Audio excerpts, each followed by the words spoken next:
Hello guys, this is William Agnew at Cellular Repair School, and today I have with me Josh Gray. And today's frequently asked question is, do you teach cell phone unlocking and flashing? And Josh, I know that's a question we get all the time. Oh, I was almost hundreds a day we get that question.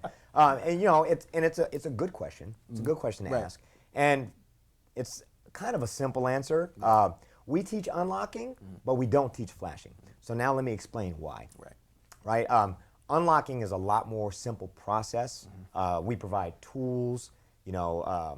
Now, granted, there is some unlocking that isn't taught as far as, you know, how to go in and do some of the boxes, because there's unlocking boxes.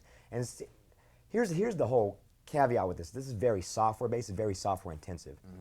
So a lot of times, especially on some of the newer Android phones and whatnot, so unlocking some of those phones is flashing the phone because, well, let me step back even more, right? See, and think about this, right? This is kind of why. I mean, just trying to explain it kind of helps you understand why it's complicated to teach. I guess, well, let's kind of talk about what it is, exactly, right? Because I just realized I'm jumping into it without really talking about what it is, right? So unlocking is when you have a handset that's on, let's say, T-Mobile, right? Actually, a perfect example is the iPhone, right? The iPhone, when it first came out, was only available on AT&T, right? So to unlock that phone meant that you could actually unlock the carrier lock, which meant that it only worked with AT&T, and move it to T-Mobile or even internationally, right? So that cell phone unlocking is removing the carrier lock that locks it to the carrier and be able to take it to any other service provider that you want. Flashing is different because flashing is you actually have to go in and rewrite the software.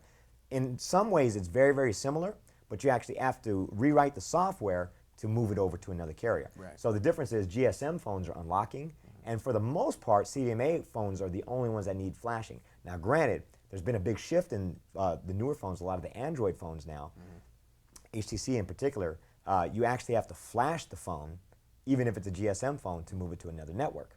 You know, so flashing is a lot more intensive because you actually have to go and you have to create custom versions of the software, you know, to wipe out all these carrier unlocks and move it to this other carrier. So when it comes to teaching flashing, it's something that we're working on, trying to figure out a way to teach the layman, because, you know, that's one of the things that we're always about, is taking very complicated things and make it easy to understand.